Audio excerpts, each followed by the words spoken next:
नमस्कार सभी धर्मी लोगों का आपके अपने चैनल पर एक बार फिर स्वागत है। आज भी हम पवित्र रामचरितमानस के बालकांड पर ही चल रहे हैं। भरद्वाज मुनि शंकर बानी सकुची सप्रेम उमा मुस्कानी लगे बहुरी बेरन वर्ष केतु सो अवतार भयु जही हेतु। याज्ञवल्क्य जी ने कहा, हे भरद्वाज, शंकर के वचन सुनकर पार्वती जी संकुचा कर प्रेम सहित मुस्कुराई। फिर वर्ष केतु शिव जी जिस कारण से भगवान का वह अर्थात रामावतार हुआ था उसका वर्णन करने लगे। हे मुनीश्वर भरद्वाज, मैं सब तुमसे कहता हूँ, मन लगाकर सुनो। श्री रामचंद्र जी की कथा कलियुग के पापों को हरने वाली, कल्याण करने वाली और बड़ी सुंदर है। स्वयंभू मनु और उनकी पत्नी शत्रुपा जिनसे मनुष्य की है अनुपम सृष्टि हुई, अर्थात जो हमारी जो सृष्टि है वो मनु और उसकी पत्नी शत्रुपा के द्वारा हुई है। इन दोनों पति पति के धर्म और आचरण बहुत अच्छे थे। आज भी वेद जिनकी मर्यादा का गान करते हैं। राजा उत्तमपाद उनके पुत्र थे, जिनके पुत्र प्रसिद्ध हरिभक्त ध्रुव जी हुए। उन मनु जी के छोटे लड़के का नाम प्रियव्रत था, जिसकी प्रशंसा वेद और पुराण करते हैं।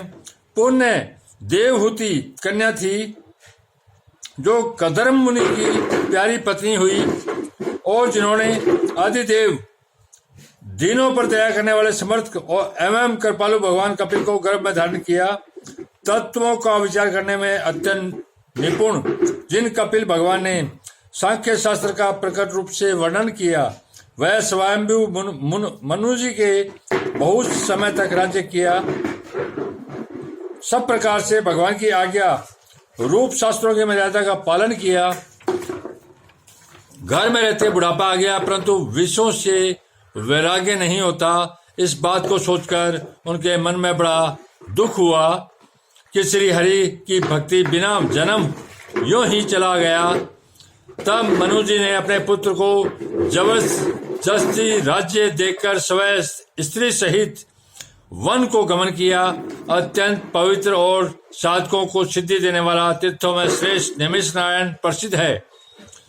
वहां मुनियों और सिद्धों के समूह बसते हैं। राजा मनु हृदय में हर्षित होकर वहीं चले।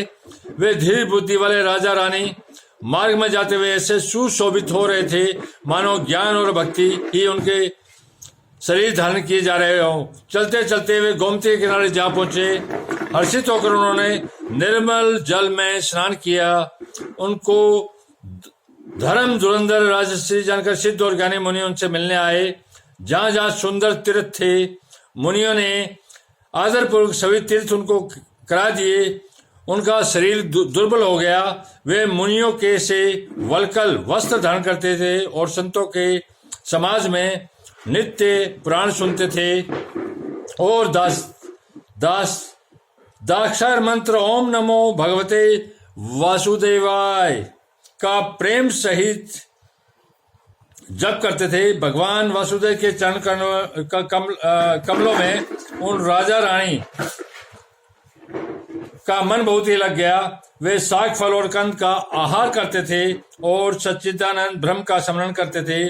फिर वे श्री हरि के लिए तप करने लगे और मूल फल को त्याग कर केवल जल के आधार पर रहने लगे। हृदय में निरंतर यही अभिलाषा हुआ करती है कि हम कैसे उन परम प्रभु को आंखों से देखें, जो निर्गुण अखंड और अनंत और अनादि है और परमार्थी ब्रह्मज्ञानी तत्ववेत्ता लोग जिनका चिंतन किया करते हैं, जिन्हें वेद नेति नेति यह भी नहीं कहकर निरूपण करते हैं, जो अनंत स्वरूप उपाधि रहित और अनुपम है एवं जिनके अंश से अनेकों शिव ब्रह्म और विष्णु भगवान प्रकट होते हैं। ऐसे महान प्रभु भी सेवक के वश में है और भक्तों के लिए दिव्य लीला विग्रह धारण करते हैं। यदि वेदों में यह वचन सत्य कहा है तो हमारी अभिलाषा भी अवश्य पूरी होगी। इस प्रकार जल का आहार करके तप करते 6000 वर्ष बीत गए। फिर 7000 वर्ष वे वायु के आधार पर रहे। 10,000 वर्ष तक उन्होंने वायु का आधार भी छोड़ दिया। दोनों एक पैर से खड़े रहे। उनका अपार तप देखकर ब्रह्मा, विष्णु और शिव जी कई बार मुनि जी के पास आए। उन्होंने उन्हें अनेक प्रकार से ललचाया और कहा कि कुछ वर मांगो, पर वे परम धैर्यवान राजा रानी अपने तप से किसी के डिगाए नहीं डिगे।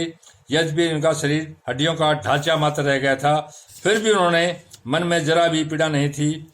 सर्वज्ञ प्रभु ने अनन्य गति आश्रम वाले तपस्वी राजा रानी को निज दास जाना।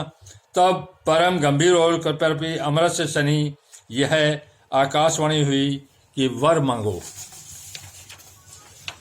मुर्दे को भी जिंदा जिला देने वाली यह सुंदर वाणी कानों के छेदों से होकर जब हृदय में आई, तब राजा रानी के शरीर ऐसे सुंदर और हंसपुष्ट हो गए मानो अभी घर से आए हैं। कानों में अमृत के समान लगने वाले वचन सुनते उनका शरीर पुलकित और प्रफुल्लित हो गया। तब मनु जी दंडवत करके बोले, प्रेम हृदय में समाता न था। हे प्रभु सुनिए, आप सेवकों के लिए कल्प वृक्ष और कामधेनु है। आपकी चरण रज की ब्रह्मा, विष्णु और शिव जी भी वंदना करते हैं। आप सेवा करने में सुलभ हैं तथा सब सुखों के देने वाले हैं। आप शरणागत के रक्षक, जड़ चेतन के स्वामी हैं, 6 अनाथों का कल्याण करने वाले। यदि हम लोगों पर आपका स्नेह है तो प्रसन्न होकर यह वर दीजिए कि आपको जो स्वरूप शिव जी का मन बसता है और जिसकी प्राप्ति के लिए मुनि लोग यत्न करते हैं, जो काक भुसुंडी के मन रूप मान सरोवर में विहार करने वाला हंस है, सगुण और निर्गुण कहकर वेद जिनकी प्रशंसा करते हैं। हे शरणागत के दुख मिटाने वाले प्रभु, ऐसी कृपा कीजिए कि हम उसी रूप को नेत्र भरकर देखें। राजा रानी के कोमल, विनय युक्त और प्रेम रस में पंगे हुए वचन भगवान को बहुत ही प्रिय लगे। भक्त वत्सल, कृपा निधान, संपूर्ण विश्व के निवास स्थान या समस्त विश्व के व्यापक सर्व समर्थ भगवान प्रकट हो गए। धन्यवाद। आप लोग इसी प्रकार अपने इस चैनल पर बने रहिए। मैं आपको एक परमात्मा जो एक ही है, एक परमात्मा को जो दो में देखता है वो अंधा है, देखता ही नहीं है।